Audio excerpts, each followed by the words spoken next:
So descriptive में he's explained everything about what does he mean by extroversion, introversion, by neuroticism, emotional stability, and by psychoticism versus impulse control. I'll just read through the I think end का मैंने बता दिया था आपको. Psychoticism, I'll just read through the picture of psychoticism that he has portrayed. And now, as I mentioned, this is a later on addition to his theory. Initially, he had talked about only two dimensions in his theory, that is extraversion, introversion, and neuroticism versus emotional stability. Then third dimension that he added was psychoticism, and he believes that there are genetic components underlying this trait also, or this type also. And he says that what determines is like what he suggests is that आपके कुछ genetic components या predispositions होती हैं. So कितना आपका P का score high या low होगा, that will depend upon one, the size of the gene, उसका कितना stronger gene है, या फिर आपका मतलब environmental stress कितना है. So अगर आपका gene load कम है, ठीक है, और environmental stress आया, so then it is quite likely that a person will just land up with a schizoid state, or a milder version of psychoticism. But if the gene load is more, you're genetically more predisposed, and then if you face an environmental stressful situation, then that would lead to more of a typical psychotic personality, which is more pathological, or maybe schizophrenia. Now when he tries to describe high P, or people who are high on P, he says that since it is genetically, you have predispositions towards it, so you will find even young children who will show traits of being high P, okay, or high on psychoticism. So he's portrayed a picture for both an adult and children. Now a high scorer as an adult, he says, is somebody who can be described as being solitary, not caring for people, is often troublesome, not fitting in anywhere, may be cruel and inhuman, lacking in feelings and empathy, altogether insensitive, hostile to others, even to his kith and kin, aggressive even to the loved ones, has a liking for odd and unusual things and a disregard for danger, likes to make fool of other people and to upset them, and this is how he describes a high P. Notorious जो हम बोलते हैं, ठीक है. On the other hand, as children, he says you will find that such a child who is high on IP, on psychoticism, would be odd, isolated, troublesome child, cold, lacking in human feelings for fellow beings and even for animals, aggressive, hostile, even to the near and dear ones. Such children try to make up for a lack of learning by indulging in sensation-seeking arousal jacks without thinking of the dangers involved. So socialization is a concept which is relatively alien to both the adults and children who are high on psychoticism. And empathy, feelings of guilt, sensitivity towards other people are things which are totally unfamiliar and strange to them. उनको ऐसी चीजें समझ में नहीं आती, ठीक है. I don't know if you've experienced such people in your surroundings, or one of us is like this, I don't know. Some of the children you feel are troublesome children, parenting में ही उनका फिर naturally parenting towards them becomes harsh, naturally, because parents always have we call it a sociological bias कि parents की एक nature होती है कि जो भी बच्चा, और ये nature में भी होता है, natural process है, और वो parenting में भी दिखता है कि जो बच्चा नीचे है उसको भी यहाँ लाना और जो ऊपर है उसको भी यहाँ लाना, middle में लाना, neutralize करना. Nature भी यही करते हैं. Very tall parents will have not so tall children, very short parents will have relatively, so there is a tendency to move towards the middle path. So these kind of children, when they are notorious, these kind of children do face harsh parenting, and that sets a vicious circle. The disgruntlement sets in. I'll give you an example of a young child who was my daughter's classmate in kindergarten. I still remember his name, Parth. Very cute looking child, highly notorious. वो शायद class KG में या ऐसे में वो 12th के बच्चों को पीट देता. As a result, a very difficult trait which he had, which I read in the previous class, that is impulsivity, was actually a trait of extroversion. So from there, Ising shifted extroversion का ये impulsivity trait into psychoticism, and that is why the major trait of psychotics is high impulsivity. So the contrary to psychoticism is impulse control, people who can control their impulses, and he replaced this impulsivity trait in extroversion with another trait which is very similar but not so pathological sounding, and that is venturesomeness. तो extroversion में उन्होंने venturesomeness या sensation seeking डाला और आपका impulsivity वहाँ से निकाल कर इसमें डाला psychoticism में. Now this is all about the first aspect of his theory, that is the descriptive one. Now I start with the second, the trickier one which I mentioned yesterday in my message also.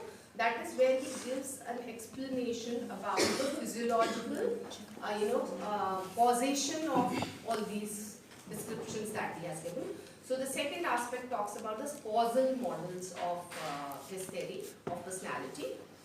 Now, when he talks about these causal elements, he says that आपका जो basically first aspect है जिसमें आप extraversion या neuroticism या psychoticism descriptive types और traits की बात करते हैं, they are more of a phenotypical explanation to personality. Phenotypical is something that is observable, that is manifested, or it is expressed, whereas in the causal models he tries to give a genotypical explanation to that phenotypical description. I hope it's making sense. ठीक है?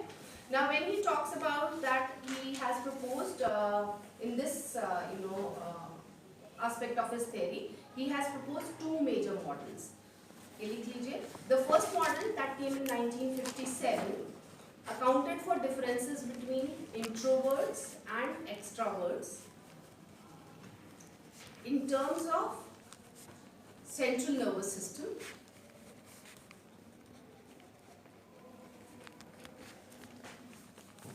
you have another class after this? Yes, ma'am. किसकी है? Social. आएंगे ma'am, लेनी है आप? Yes, ma'am.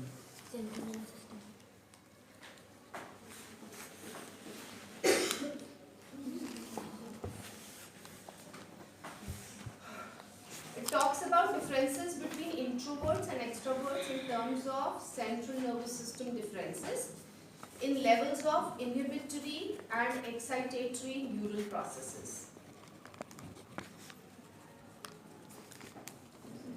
Inhibitory and excitatory neural processes. And the second model, that is in 1967, Inhibitory, huh? Excitatory neural processes. second model accounts for differences between, इसके आगे दो parts हैं, A, introverts and extroverts in terms of levels of cortical arousal. Introverts and extroverts in terms of levels of cortical arousal, and B, between neurotics and stables in terms of levels of visceral brain activation.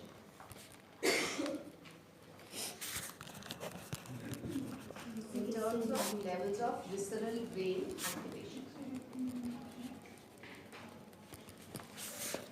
दो चीज की बात कर रहे हैं हम. पहला model में इंट्रोवर्ट्स और एक्सट्रावर्ट्स का डिफरेंसेस वो बता रहे हैं in terms of differences that are there in terms of their overall central nervous system के या neural processes में क्या difference, ठीक है.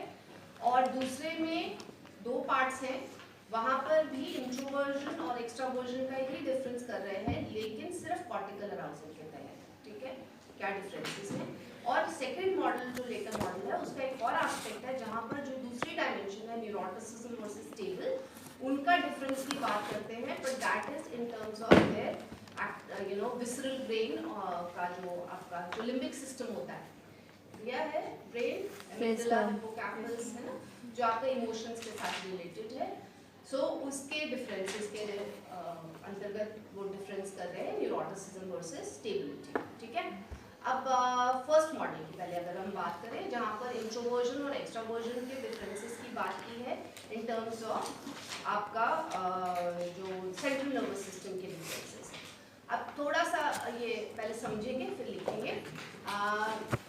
आइजिंक, अगर तुम्हें याद हो, मैंने पावलोव में बार बार बोला था ये आइजिंक में आएगा, आइजिंक में आएगा, याद है? नहीं, पावलोव में हमने 3 प्रोसेसेस किए थे, एक्साइटेशन, इनहिबिशन किया था, फिर हमने उसका इररेडिएशन, इंडक्शन ऐसे करके किया था, ठीक है? 3 प्रोसेसेस किए थे। अब अगर पावलोव की माने तो आपके न्यूरॉन्स में 2 तरह का चार्ज है जो कि साथ ही साथ चलता है, वो है एक्साइटेटरी पोटेंशियल और इनहिबिटरी पोटेंशियल। दोनों एक ही चीज के 2 पहलू हैं, इसीलिए जब एक होता है तो साथ ही दूसरा भी चल रहा होता है। ऐसा नहीं कि ये होगा तो मोल बंद हो जाएगा, ऐसा नहीं है। सो अगर आपको वो याद हो जो मैंने यहाँ बनाया था कि जब आपका इररेडिएशन होता है फिर कंसंट्रेशन होता है इंडक्शन के तहत, याद है? किया था, वही चीज की हम बात कर रहे हैं, ठीक है? सो एक्साइटेटरी और इनहिबिटरी पोटेंशियल के बारे में बात करें। एक टर्म बाद में और आएगी जो मैं भी पहले बता रही हूँ, हल में भी करेंगे इसको, कि आपकी जो इनहिबिशन है, इनहिबिशन मतलब रिस्पॉन्स रोकना, है ना? ठीक है? इनहिबिशन जो है या इनहिबिटरी पोटेंशियल है किसी न्यूरॉन का कि रिस्पॉन्स को कर्व कर देना, वो 2 तरह की आगे हम बात करते हैं, जो कि बाद में लर्निंग में भी डिटेल में जाएंगे, पर यहाँ मैं थोड़ा सा आपको बता दूँ कि जो इनहिबिटरी पोटेंशियल है वो 2 तरह का आगे हम बात करते हैं। एक है कंडीशनड इनहिबिशन और एक है आपकी रिएक्टिव इनहिबिशन। पहले ही बता रही हूँ ताकि अब जब करें तो फ्लो में तुम्हें चीज समझ आए, ठीक है? जो आपका कंडीशनड इनहिबिशन है, कंडीशनिंग क्या होता है सिंपल भाषा में? लर्निंग, है ना? सो लर्निंग, सो कंडीशनड इनहिबिशन मतलब ऐसा इनहिबिशन जो आपने सीखा है, आपकी सोशलाइजेशन के तहत या कैसे भी आपने सीखा है, जो कि आपके अंदर इनहेरेंट नहीं था, ठीक है? Conditioned inhibition. और उसको अगर हटाना हो तो आपको प्रॉपर डीकंडीशनिंग करनी पड़ेगी। फियर की करते हैं ना, जैसे वॉटसन के एक्सपेरिमेंट में, है ना? तो आपको डीकंडीशनिंग करना पड़ेगा, उसको अनलर्न कराना पड़ेगा, वो एक चीज है अलग। और दूसरा जो मैं कह रही हूँ इनहिबिशन है, वो है reactive inhibition. Reactive inhibition simply speaking वो इनहिबिशन होता है जो कि सेट इन कर जाता है, या वो इनहिबिटरी पोटेंशियल होता है जो सेट इन कर जाता है बिकॉज ऑफ फटीग। आपको बहुत देर अगर स्टिमुलस आ रहा है तो थोड़ी देर बाद आप थक जाएंगे और धीरे धीरे धीरे रिस्पॉन्स डिप्लीट होना शुरू हो जाएगा और फिर बंद हो जाएगा। सही है? ये जो ना रिस्पॉन्स करना इनहिबिशन है ना, लेकिन ये फटीग के कारण हुआ है, थकावट के कारण हुआ है, ठीक है? अब ये इसका क्या वो होता है कि अगर वो थक गया है ऑर्गेनिज्म या एनिमल या इंडिविजुअल और वो रिस्पॉन्ड करना बंद कर दिया, तो थोड़ी देर आप रेस्ट पॉज देंगे और फिर उसके बाद फिर उसको सिचुएशन में डालेंगे तो फिर वापस एक्साइटेटरी पोटेंशियल पिकअप कर जाएगा, इनहिबिटरी पोटेंशियल डिसिपेट कर जाएगा। सो रेस्ट के बाद ये इनहिबिटरी पोटेंशियल सीज आउट हो जाएगा, ठीक? सिंपल। वहां पर डीकंडीशनिंग करेंगे तभी होगा, नहीं तो रहेगा, क्योंकि सीख लिया। यहाँ पर सिर्फ रेस्ट देंगे और उसके बाद वो ठीक हो जाएगा और फिर वापस से आपका रिस्पॉन्स आना शुरू हो जाएगा। दिस इज स्पॉन्टेनियस रिकवरी में, सही है? यस, ठीक है। अब ये मैंने बेसिक आपको समझा दिया। इसके अलावा पावलोव के जब उन्होंने एक्सपेरिमेंट्स किए डॉग्स के साथ, people who have done follow-up studies on Pavlov's theory, they have proposed, a person called Monte in 1995 proposed that when Pavlov did his experiments, he came across 2 types of dogs, or 2, if you may say so, personalities of dogs. Some dogs who were put into harness, जब उनको बांधा गया और conditioning के जो normal classical conditioning experiment में उनको दिया गया, जहाँ पर फूड और बेल और बजर और वो सब था, उसमें what he noticed was that some dogs, they because of long time of being kept in the cage or harnessed for long, they got bored, lethargic, and they slept off. ठीक है? जल्दी. So he calls them as bad subjects. Okay? Whereas some dogs who he found kept on responding and were active for longer duration, इतनी जल्दी bore नहीं हुए या lethargy में नहीं गए, मतलब रिएक्टिव इनहिबिशन डिड सेट इन हुआ इनका, ठीक है? सो वो कम देर से वो हुए and he calls them as good subjects, ठीक? सिंपल है। अब इस पर अगर आप देखें तो मॉन्टे की माने या पावलोव के एक्सपेरिमेंट में अगर हम देखें, so these bad subjects he proposes were bad subjects, वो एक्स्ट्रोवर्ट्स थे, ठीक है, एज पर्सनैलिटी पर्सनालिटी अगर हम बात करें, those bad subjects were active, they were sociable, they were high on excitatory potential, but their excitatory potential depleted very quickly. Extroverts जल्दी excite हो जाते हैं और बहुत जल्दी होते हैं, फिर एक और कोई स्टिमुलेशन आती है, इधर से छोड़ के उधर चल पड़ते हैं, ठीक है। तो उनकी एक्साइटेशन जल्दी राइज करती है और डिप्लीट भी जल्दी करती है, ठीक है। As a result they tend to get bored easily, lethargic easily, they give up on task, specially अगर मोनोटोनस या बोरिंग टास्क है उसमें वो जल्दी ऊब जाते हैं, क्योंकि उनका वो एक्साइटेटरी पोटेंशियल जल्दी डिसिपेट करता है, जिस स्पीड से चढ़ता है उसी स्पीड से नीचे आ जाता है। ये पावलोव की डिस्क्रिप्शन है, ठीक है। Whereas good subjects, they are high on inhibitory potential.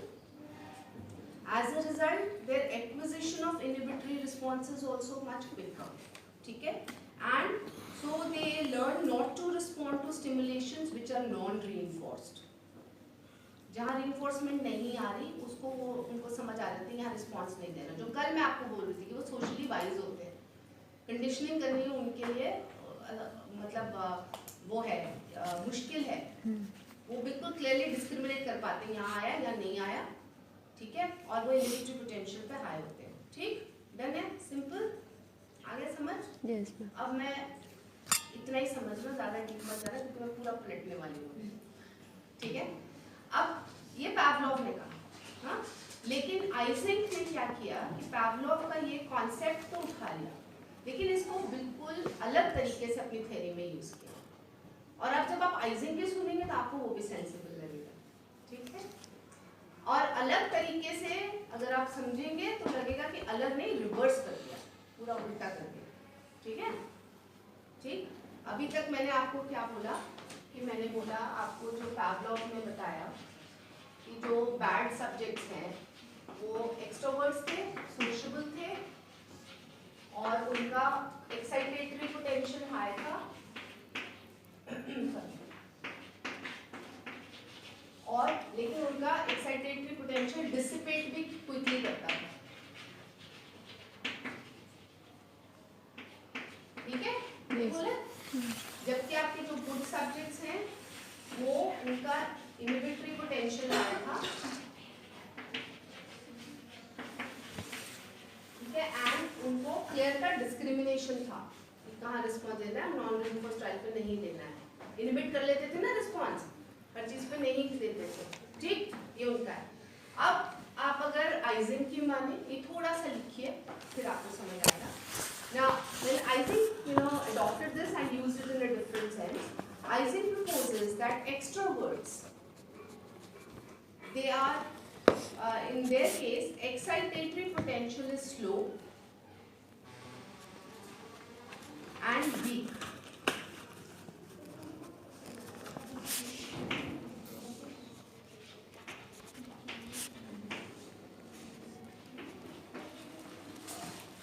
Extroverts say that excitatory potential is slow. Concept बाद में आएगा, लेकिन इसको मैं पहले यूज करके आपको ये समझा रही हूँ। हम लोग नॉर्मली क्या बोलते हैं कि इंट्रोवर्ट्स वो होते हैं जो स्टिमुलस शाय होते हैं और एक्सट्रोवर्ट्स जो होते हैं वो स्टिमुलस हंग्री होते हैं, सही है। अब अगर आप एक्सट्रोवर्ट्स देखें, so when we talk of stimulus shy and stimulus hungry, Isaac proposes कि extroverts जो हैं वो he uses another concept which is the third part of his theory, that is he talks about a curvy linear relationship between introversion and वो आपने जैसे normal electrical circuit की बात करते हैं हम, अगर नॉर्मली वी नो हर गैजेट का अपना एक वोल्टेज होता है, पीछे से तो उतना ही आ रहा है ना, कितने वॉट आता है पीछे से?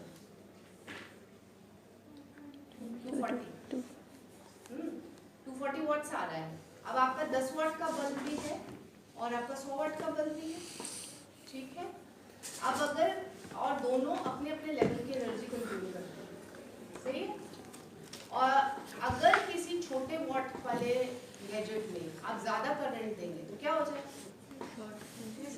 फ्यूज होगा। आप अक्सर क्या होता है कि जब ऐसा होता है घर में तो फ्यूज उड़ता है तो आपका एमसीबी बंद हो जाता है बाहर से। सेफ्टी डिवाइस है, Yes, मार देता है, Yes. ताकि आपके गैजेट्स पटाखा ना बज जाए और जल ना जाए। यही होता है, ठीक। अब अगर हम इसको इस लेवल पे समझें कि अगर हम मानकर चलें, if I may say so, which Isaac does say, and even Pavlov talks about something like that, that people who are extroverts, he calls them as, हमने बोला extroverts are stimulus hungry, introverts are stimulus shy, ठीक। अगर हम इसको nervous system की भाषा में बात करें, अगर हम कहें कि extroverts have a stronger nervous system, whereas introverts have a weaker nervous system. 100 वाट 10 वाट, ठीक। उसकी कैपेसिटी 10 वाट की और उसकी 100 वाट, ठीक है। और इसीलिए हम सबका, ह्यूमंस का एक ट्रांस मार्जिनल इनहिबिशन का कट है, फ्यूज है, कट पॉइंट है, जो हम नॉर्मल इलेक्ट्रिकल सर्किट में कहते हैं जब आपका एमसीबी बंद कर देता है, ठीक है। तो हमारा सबका एक कटिंग पॉइंट है। अब नॉर्मली क्या होता है, अगर कंडीशनिंग की भाषा में हम बात करें कि आप स्टिमुलस इंटेंसिटी अगर बढ़ाते हैं तो रिस्पांस की इंटेंसिटी कितनी बढ़ती है, magnitude of response also rises, normal है ना। लेकिन व्हाट ही सेज इज कि yes it does rise but up to a level, the moment you reach that level कि उसके ऊपर की इंटेंसिटी ऑफ स्टिमुलस आप हैंडल नहीं कर सकते, आप कट मार दो and the response starts dissipating rather than correspondingly increasing, समझ रहे हो, नॉर्मल, ठीक है।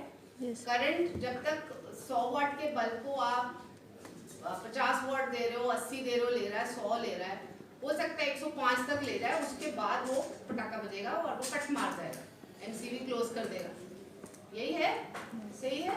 सो वो इनहिबिशन जो है हमारा इनहिबिटरी, वहाँ पे ट्रांस मार्जिनल इनहिबिशन, वो हमारा फ्यूज है, वहाँ पे हम कट मारते हैं, ठीक। अब वो क्या कहते हैं कि जो एक्स्ट्रावर्ड्स हैं, अगर इसमें अब आप समझें, एक्स्ट्रावर्ड्स अगर ये आपका इनहिबिशन है, यहाँ कट मारना, हम बोल रहे हैं कि एक्स्ट्रावर्ड्स जो है उनका इनहिबिशन, एक्साइटेशन वो स्लो है, मतलब उनकी सेंसिटिविटी पुअरर है, उनको ज्यादा स्टिमुलेशन चाहिए एक्साइट होने के लिए, इस पॉइंट तक पहुंचने के लिए वो धीरे धीरे एक्साइट होते हैं। Whereas if you talk about an introvert, वो आप कह रहे हैं एक्साइटेशन क्विक है, जल्दी एक्साइट हो जाते हैं। That means उनका नर्वस सिस्टम ज्यादा सेंसिटिव है, हल्की इंटेंसिटी पे स्टिमुलेट हो जाता है, सही है। Yes. So अगर आप माने इंट्रोवर्ट्स यहाँ पहुंचेंगे जल्दी जल्दी फटाफट, तो इसका मतलब वो जल्दी कट मारते हैं, सही है। इसमें अगर आप ये कह रहे हैं 5, 10, 15, 20, ये 20 तक गया और ये 5, 10 पे कट मार गया, halfway through, सही है। और जो इनका ये है एज अ रिजल्ट उनकी एक्साइटेशन जो स्लो है और लेकिन वीक है, और फिर वो नीचे आते हैं और ये फिर नीचे भी जल्दी आए। अब इसका ऑपोजिट प्रोसेस क्या है एक्साइटेशन का, इनहिबिशन, ठीक। अब जो रिएक्टिव इनहिबिशन है वो एक्स्ट्रावर्ड्स की स्ट्रॉन्ग है, मतलब ये रिस्पॉन्स को इनहिबिट करना जो है वो स्ट्रॉन्गली करते हैं, लेकिन उनकी इनहिबिशन जल्दी डिसिपेट कर जाती है, ठीक है, सॉरी डिसिपेट स्लोली। इसीलिए अगर आप मोनोटोनस टास्क्स में, अगर आप, there have been lot of studies, follow up studies which have found that अगर जैसे एक टेबल टैपिंग टास्क है, आपने 2 सब्जेक्ट बिठा दिए कि टेबल टैप करो, कितनी देर कर सकते हो, बस ये करते रहो। ये जो एक इंट्रोवर्ट है ना वो शिद्दत से लगा रहेगा, 5 मिनट, 7 मिनट, 10 मिनट। एक्स्ट्रोवर्ट ने आधे 1 मिनट बाद कहना कुछ और है करने के लिए, बोर जल्दी हो जाते हैं, इनहिबिटरी पोटेंशियल स्ट्रॉन्ग है, जल्दी सेट इन होता है, क्विक है, लेकिन उसको थोड़ा सा रेस्ट दोगे तो वो वापस शुरू हो जाए, बिकॉज उसको स्टिमुलस हंग्री है, सही है। अब जब हम कहते हैं कि ये स्लो है और ये वीक है, इसका मतलब इनको बहुत सारा स्टिमुलस चाहिए इस लेवल तक पहुंचने के लिए, इसीलिए हम बोलते हैं कि ये स्टिमुलस हंग्री है और ये बहुत सारे स्टिमुलाई को हैंडल कर पाते हैं। Whereas इंट्रोवर्ट्स क्यों अपने सोशल सर्कल को कर्व करके रखते हैं, क्योंकि वो 1-2 से ही पटक यहाँ पहुंच जाते हैं, उनका हो जाता है बस उतने में, फिर उसके बाद वो कट मारते हैं. As a result, they evade stimulation. They're not comfortable. If you've seen friends or people who are introverts, उनको आप बहुत कुछ बोलोगे तो रुक जाए, हैंडल कर लेते हैं. Extroverts कर लेते हैं, ठीक है, क्योंकि उनका ये ट्रांसमार्जिनल कट देर से आता है. That's why they can, adjust with more amount of stimulation. Clear? So the introverts hence are more sensitive, whereas extroverts का threshold lower है और higher. Sorry. ठीक है, समझ आया? Make sense? Okay. Now there are a few experiments that have gone in, and if one more addition to this, which Isaac says that in ये थोड़ा सा लिख लीजिए. ये प्लीज आप जब करेंगे, ये जो ऐसा वाला दिया है ना, तो इंट्रोवर्ट्स हैं, ये कम बोर होते हैं और फिर वापस शिद्दत से स्टार्ट जल्दी हो जाते हैं. They come to the equal ground. जो हमने कल भी अगर आपने सुना था कि हमने इंट्रोवर्जन का एक ट्रेट पढ़ा था कि इमोशनल अराउजल होता है तो जल्दी उनका उतर जाता है, ठीक है. सो अगर तो उनका जो बोर्डम भी सेट होता है, ये रिएक्टिव इनहिबिशन की बात कर रहे हैं ना, तो वो जो कि फटीग से सेट इन होती है, एक तो वो सेट इन लेट होती है और वो जल्दी डिसिपेट, थोड़े से रेस्ट के बाद वो फिर शिद्दत से वापस आ जाएगा. जो भी मैं लिखवा रही हूँ कि आपका इनहिबिटरी टू एक्साइटेटरी जो प्रोसेसेस की रेशियो है उनकी हायर है, ठीक है. और जो एक्सट्रोवर्ट्स हैं उनकी बोर्डम लेट सेट होती है और ज़्यादा देर में उनको ज़्यादा रेस्ट चाहिए. वो कहते हैं अभी नहीं करना यार, वापस फिर वही बोरिंग काम कराओगे, नहीं मिला, ठीक है. वो उतनी शिद्दत से वापस नहीं आते. इंट्रोवर्ट्स और शिद्दत से वापस आ जाते. सो अगर हम कहें which is not a very simple link, that maybe introverts can persevere more, they're more consistent. But अभी आगे पढ़ोगे तो it is not that simple. It is also difficulty of task और बहुत सारे और intermediating variables हैं जो इस simple से relationship को interfere कर सकते हैं, ठीक है. So we cannot make such a generalized statement that introverts are more consistent or perseverant. There are other factors which also make a difference. ठीक है, डन है. उड़ गया फ्यूज में अभी क्या आता नहीं. चलो ये थोड़ा सा इनके जो एक्सपेरिमेंट्स हैं इस मान छोड़ना नहीं है. और ये पेपर में not just this kind of simple relationship, there are certain other variables which can impact. One is the time between the unconditioned and the conditioned states. That matters, कितना टाइम लैप्स है. दूसरा, the strength or intensity of the unconditioned stimulus, that matters. The strength or the intensity of the unconditioned stimulus also matters. And the third is the way of presentation or the schedule of reinforcement, that also matters.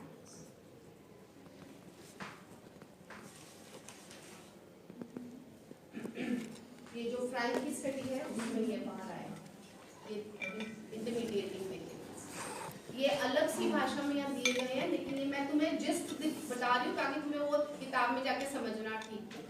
ये अगर tables बना लेंगे तो फिर आपको book में समझना बिल्कुल अलग तरीके से दिया है, लेकिन मायने उसके यही हैं. मैंने मायने समझा दिए तुम्हें, अदरवाइज बुक से पढ़ेंगे तो नहीं समझ आएगा, ठीक है. तो इसको सामने रख के प्लीज़ आज ही मैं सजेस्ट करूँगी कि बुक पढ़ लेना.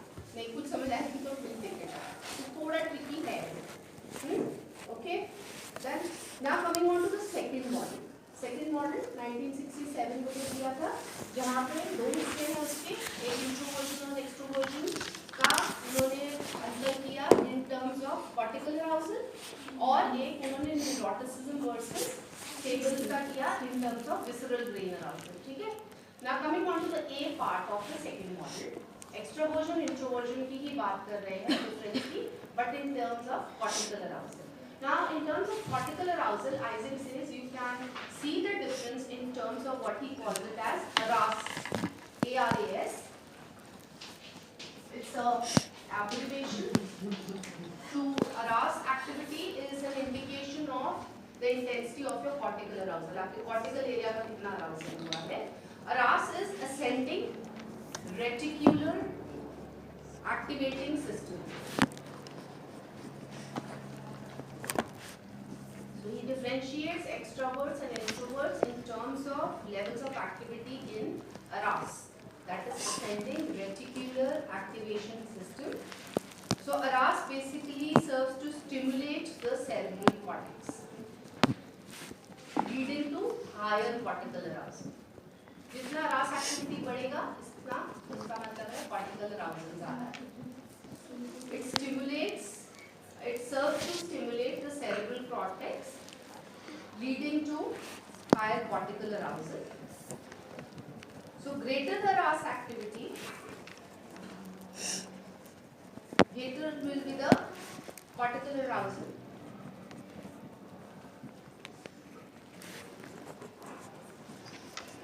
And he says that Ising proposes that introverts have higher ARAS activity and hence have higher cortical arousal than extroverts, which means introverts have lower threshold of ARAS. Introverts have lower threshold of ARAS arousal than extroverts. Simple. जल्दी arouse हो जाते हैं ना, ये तो बात किया हमने यहाँ. एक्साइटेशन जल्दी हो जाती है ना उनकी, ठीक है. लेकिन ये सेंट्रल नर्वस सिस्टम का अराउजल की बात कर रहे हैं, ये हम अलग अराउजल कॉर्टिकल अराउजल की बात कर रहे हैं. अभी करेंगे इसके आगे, दोनों को लिंक करते हैं, ठीक है. डन है, simple. Now on the other hand he talks about the differences between neurotics and emotionally stable in terms of activity of the visceral brain. आ रही हूँ अभी आगे. देखो जब आप इमोशनल आपका अराउजल होता है तो फिर आपका कॉर्टेक्स भी अराउज होगा. There is a one-way link he proposes between emotional arousal and cortical arousal. Central nervous system तो पूरा है ना. Cortex is just your cortical area in the brain. ठीक है. सेंट्रल नर्वस सिस्टम में तो पूरा आ गया आपका स्पाइन, पैरासिम्पैथेटिक, सिम्पैथेटिक पूरा. ठीक है. तो जो हमने पहले बात की वो हमने सेंट्रल नर्वस सिस्टम के एक्साइटेशन और इनहिबिटरी पोटेंशियल की बात की. वो सेंट्रल नर्वस सिस्टम की बात की. ठीक है. अभी जो हम बात कर रहे हैं वो स्पेसिफिकली कॉर्टिकल अराउजल की कर रहे हैं. कॉर्टिकल एरियाज आपके किस फील्ड से अराउज. ठीक. Okay. Now coming on to the difference between neuroticism versus stability, which depends on the activity in the visceral brain, which constitutes your limbic system. Visceral brain is your limbic system, which consists of hippocampus, amygdala, cingulum, septum, and hypothalamus. जो primitive brain बोलते हैं जिसको, evolutionary brain, जहाँ आपका सारा emotional arousal है.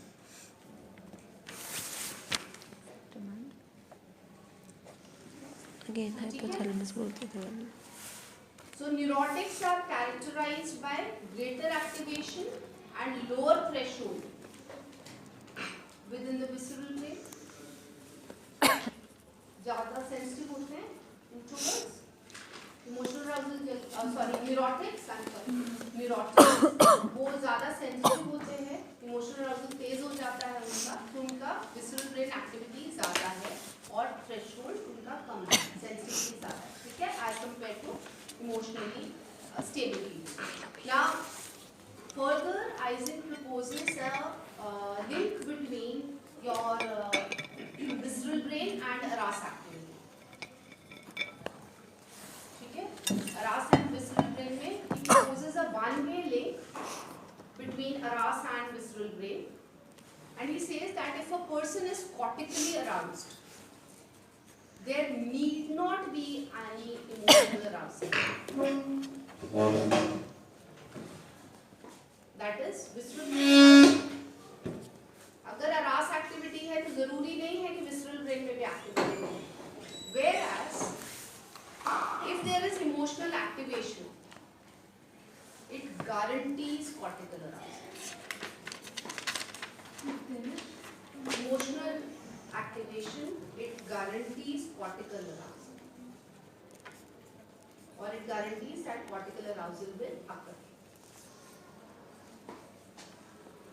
समझे कि नहीं समझे? अभी आप कुछ एक नया समझने की कोशिश कर रहे हैं, कुछ हो रही है दिमाग में, समझने की बहुत कोशिश कर रहे हैं। ये आपका जो हो रहा है, ये आपका कॉर्टिकल अराउजल है, फील नहीं हो रहा कुछ, कॉर्टिकल अराउजल हो रहा है। लेकिन हम में से कुछ होंगे जो चिढ़ रहे होंगे कि क्या नॉनसेंस बोली चलता है, फ्रस्ट्रेशन सेटल हो रही है, क्या है नहीं समझ आ रहा है। उनका वो साथ ही न्यूरोटिसिज्म ट्रिकल इन कर रहा है, विसरल ब्रेन अराउजल। तो जिनको वो खुंदक नहीं चढ़ रही है, उनका भी कॉर्टिकल अराउजल हो रहा है और दूसरों का भी हो रहा है। तो जब भी कॉर्टिकल अराउजल होता है, जरूरी नहीं है कि साथ में इमोशनल अराउजल, लेकिन जिनका इमोशनल अराउजल होता है उनका कॉर्टिकल अराउजल गारंटेड है। उनके कम से कम इमोशन के कॉन्टेक्स्ट में तो ट्रिगरिंग हो रही है। लैंग्वेज जो रिव्या है, पास्ट जो तुम्हारी ये सारी पैवलॉव की फाइलें अंदर स्टोर की हुई हैं, श्रुति मैम की क्लास, सब उजागर हो रही है। कॉर्टिकल एरियाज आपके ट्रिगर हो रहे हैं, मेमोरी, ये लैंग्वेज, सब कुछ ठीक है। सो जब आपका इमोशनल अराउजल है, नॉट एसेंशियली के साथ में cortical arousal, sorry it is essential की कॉर्टिकल अराउजल है, लेकिन जब सिर्फ कॉर्टिकल अराउजल है तो जरूरी नहीं कि आप इमोशनली अराउज हो गए। आप सीधे दिमाग से समझ भी सकते हैं, जरूरी नहीं है कि कोई इमोशन साथ में आके आ रहा है। I hope it's okay. Okay, now coming on to the third part where he talks about the curvy linear relationship between stimulation and cortical arousal. Third new aspect of his second model is where he specifies a curvy linear relationship between stimulation and cortical arousal, where introverts reaching their point of maximum arousal, ये इसकी बात कर रहे हो, ये वाला, ठीक है, ये जो यहाँ बनाया है, introverts reach their point of maximum arousal at a lower level of stimulation than extroverts. So introverts are more aroused and arousable than extroverts.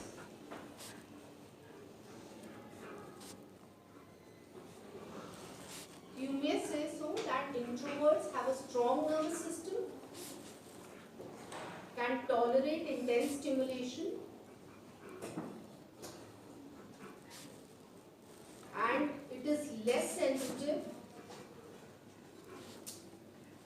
as compared to a weak nervous system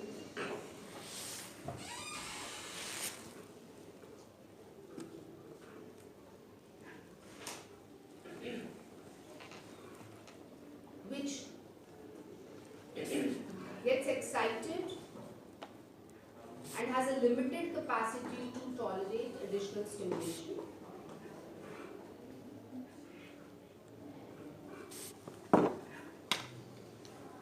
Okay.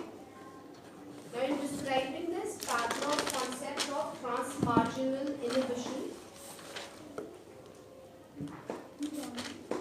can tolerate additional stimulation, limited capacity to tolerate additional stimulation. वो weak nervous system है, ठीक है? Now here further they use Pavlov's concept of transmarginal inhibition, which suggests that response to a stimulus increases as the stimulus intensity increases, but only up to a point. I'll repeat. Response to a stimulus increases as stimulus intensity increases, but only up to a point. Beyond this point, which is the point of transmarginal inhibition, the magnitude of the response decreases. Beyond this point of transmarginal inhibition, the magnitude of the response decreases as the stimulus intensity increases. This downturn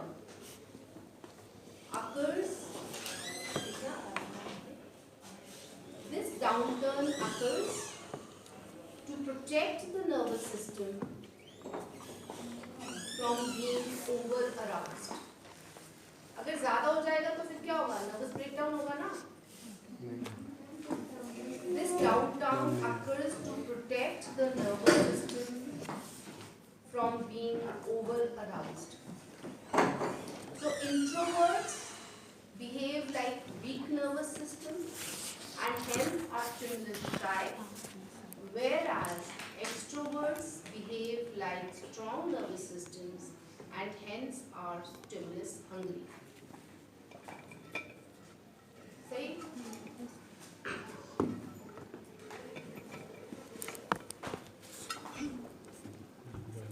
Now Eysenck further explains that introverts will condition more readily than extroverts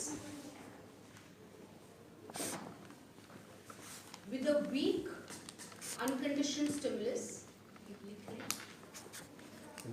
चुन चुन के relevant लाइनें लिख पा रही हूँ, कहीं कहीं मिलेंगी बुक्स में, ठीक है? पूरा पढ़ोगे तब समझ मिलेगी, इसलिए लिख लो, फिर वहाँ पे ट्रेस करना आसान. Eysenck explains that introverts will condition more readily than extroverts with weak unconditioned stimulus, weak UCS, but extroverts will condition more rapidly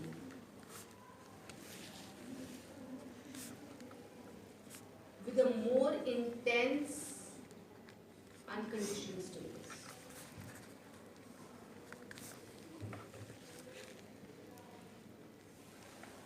ठीक? अगर तो unconditioned stimulus weak है, तो फिर introverts जल्दी conditioning कर लेंगे. Whereas अगर unconditioned stimulus strong है, तो फिर आपके extroverts better conditioning करते हैं. वो तो कट मार चुके होंगे ना इंट्रोवर्ट स्ट्रॉन्ग यूसीएस पे कब कम है, ठीक है? So this fits into this concept of smart molecule. Now further, his later research suggests, अब ये आपने बात कर ली एक्सट्रोवर्जन इंट्रोवर्जन के अलग से और न्यूरोटिसिज्म और उनके अलग से. कल अगर याद है मैंने इन दोनों को ओवरप्ले कर दिया था, दिखाया था. अब उस पे आ जाओ, लास्ट थोड़ा सा खत्म करें. Now combining these two dimensions,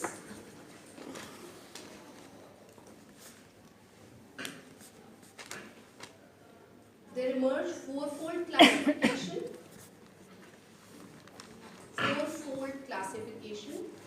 in which neurotic introverts have the highest arousal.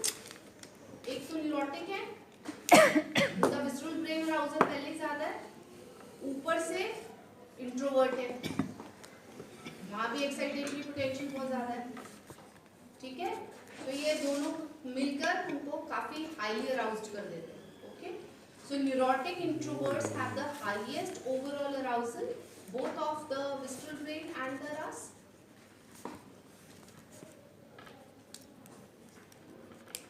Whereas stable extroverts have the lowest arousal. सही है?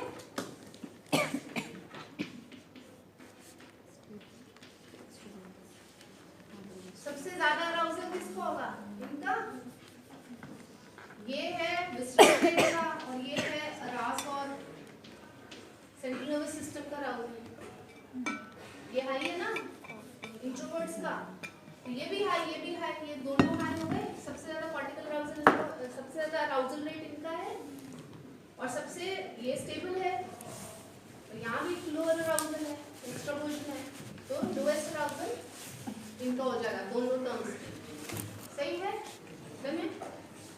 Now on this the later research has been, आपने ECP में किया, योगिस डॉटसन लो करा है. अब उसको यहाँ अगर आप अप्लाई करते हैं अराउजल वाला ना, हाँ जितनी ज़्यादा हो. स्पोर्ट्स वाला, आई रिमेंबर, गाना भेजूंगा, ये इसको कवर करना. काफी स्टैंडर्ड है.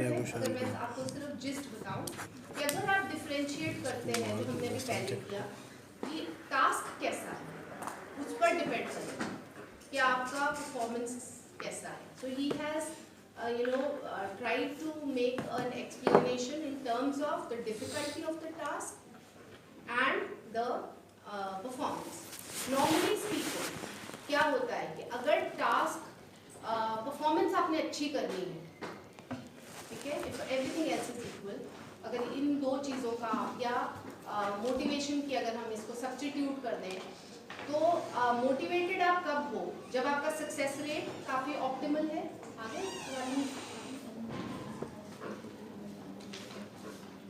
इससे मुझे अटेंडेंस दे दो. ठीक है. अब अगर देखो बहुत डिफिकल्ट कुछ टास्क है तो वो तो वैसे ही आपको मोटिवेशन मार जाता है, क्योंकि मेरे हाथ में नहीं है, सक्सेस रेट नहीं है, एज अ रिजल्ट परफॉर्मेंस आपकी गड़बड़ हो जाती है. ठीक है. और ऑप्टिमल लेवल ऑफ मोटिवेशन होता है जब आपको सक्सेस अश्योर्ड होता है. सही है. और बहुत इजी है, तो भी आपको लगता है क्या है, इसमें क्या है, कर लेंगे, मोटिवेटेड नहीं होता. ठीक है. सो मोटिवेशन और परफॉर्मेंस का अगर आप लिंक बिठाएं तो motivation optimal level of performance best होगी जब ऑप्टिमल लेवल ऑफ मोटिवेशन. तो अगर हम मोटिवेशन को सब्स्टिट्यूट करें अराउजल रेट से, सेम चीज़ में बात करें, तो similarly optimal arousal is the best. ठीक है. बहुत ज़्यादा जब आप इमोशनली अराउज्ड हैं, बहुत परेशान हैं या बहुत ज़्यादा करते हैं, तब भी आपका परफॉर्मेंस डिप मार जाता है. If you are too confident, you are too motivated, then also performance will go low. If you are totally not aroused, कर लेंगे, हो जाएगा, तब भी नहीं होगा. ठीक है. Optimal level is what is required for good performance. Now further you bring in another variable, that is difficulty of the task. Now what he proposes is that when the task is difficult, then the best performance would be of people who are extroverts and stable. Difficult task पे अगर आप बात करते हैं तो या तो इनकी परफॉर्मेंस अच्छी होगी या फिर डिफिकल्ट, और ऑन द अदर हैंड आपकी वर्स्ट परफॉर्मेंस किसकी होगी? ये बेस्ट होगी एक्सट्रोवर्ट्स जो कि आपके स्टेबल हैं, और वर्स्ट परफॉर्मेंस होगी इनकी. यस. सही है. बहुत जल्दी परेशान हो जाएंगे ना, हाथ पैर फूल जाएंगे, तो वैसे परफॉर्मेंस डिफिकल्ट हो जाएगी. ऊपर से टास्क डिफिकल्ट हो गया तो और मुश्किल हो गई. ठीक है. तो डिफिकल्ट टास्क के टर्म्स में आपकी इनकी वर्स्ट परफॉर्मेंस हो जाएगी. क्लियर है? मैम प्लीज ये वाला क्वेश्चन रिपीट कीजिए. बेटे हम बात करें अराउजल और स्टेबिलिटी. हमने पहले बात की कि आपके जो इंट्रोवर्ट हैं और न्यूरोटिक हैं, डेडली कॉम्बिनेशन है. एक तो आप इंट्रोवर्ट हो, इसीलिए अगर उसमें देखें तो हमारा एक्साइटेशन क्विक है इंट्रोवर्जन का, जल्दी स्टिमुलेट हो जाते हैं, छोटी छोटी चीज़ें उनको स्टिमुलेट करती हैं. ठीक है. और ऊपर से न्यूरोटिक है, दैट मीन्स इमोशनल अराउजल भी ज़्यादा है, तो अराउज एक्टिविटी भी ज़्यादा है और विसरल ब्रेन एक्टिविटी भी ज़्यादा है. तो फिर अगर ऊपर से तीसरी चीज सोने पे सुहागा टास्क डिफिकल्ट हो गया, उसकी कैपेसिटी से बाहर का है, तो वो तो बिल्कुल हाथ पैर खुल जाएंगे और वो नहीं परफॉर्म कर पाएंगे ऐसे टास्क. ठीक है. घबरा जाएंगे. ठीक. अगर डिफिकल्ट टास्क है उस पर बेस्ट परफॉर्म इन 4 कॉम्बिनेशंस में से कौन करेगा? 4 कॉम्बिनेशन है ना हमारे पास सब पर्सनैलिटीज के. तो बेस्ट परफॉर्म करेगा आपका एक एक्सट्रोवर्ट, क्योंकि उसकी पहले ही एक्साइटेशन स्लो और वो है, वीक है, जल्दी परेशान नहीं होते, अराउज एक्टिविटी भी लो है, कॉर्टिकल अराउजल भी लो है, और ऊपर से विसरल ब्रेन जो इमोशनल अराउजल है वो भी वो है, जल्दी घबराते नहीं क्योंकि स्टेबल है, वरीसम नहीं है, तो वो सहज से डिफिकल्ट टास्क को हैंडल कर पाए. और बीच में ये दो हैं जिनका मिडिल लेवल परफॉर्मेंस है. सही है. डन है. अब आते हैं हम इजी टास्क. अगर टास्क इजी है तो फिर आपका जो बेस्ट परफॉर्मेंस है वो आपका आएगा introvert who is stable, and also equally good will be of an extrovert who is slightly high on arousal. Neuroticism पे हाई हो, बैलेंस हो रहा है ना. एक्सट्रोवर्ट जो कि आपका ये यहाँ हाई है, यहाँ लो हो गया, ऑप्टिमल लेवल हो गया ना अराउजल का, न्यूट्रलाइज हो गया दोनों इजी टास्क पे, ठीक है। ये भी न्यूट्रलाइज हो रहा है, इधर लो है इधर हाई है, ऑप्टिमल लेवल आ गया ना बेटा, समझ रहे हो, ठीक है। डन है। सो रिलेटिवली इजी टास्क पे ये दोनों बहुत अच्छे से परफॉर्म कर रहे हैं, जबकि इनका कॉम्प्रोमाइज इतना अच्छे से परफॉर्मेंस नहीं आएगी, ये तो अटेम्प्ट ही नहीं करेंगे ना। जो हम नॉर्मल नीड फॉर अचीवमेंट में बात करते हैं, नीड फॉर अचीवमेंट जिसका हाई होता है उसको बहुत कुछ अचीव करना है, अराउजल रेट ज्यादा है, ठीक है। तो अगर आप नीड फॉर अचीवमेंट आगे मोटिवेशन में पढ़ेंगे, वो इजी टास्क को अटेम्प्ट ही नहीं करते, because it doesn't give them a kick, ये मेरे लेवल का ही नहीं है, मैं क्यों अटेम्प्ट करूं। तो इसलिए वो उसको ऐसे रफा दफा परफॉर्मेंस करते हैं, छोटे बड़े क्या करना है, it's not my kind, you know. So they want something that arouses them. अब इनका तो पहले अराउजल लेवल स्पेशली इनका तो हाई हाई है, तो ये तो इजी टास्क पे they are not going to attempt very seriously. We are talking about performance and motivation, not that they can't do, they can do. I'm not talking about ability, I'm talking about motivation as it's impacting the performance. So they might not attempt or do it in a very random sense. Clear?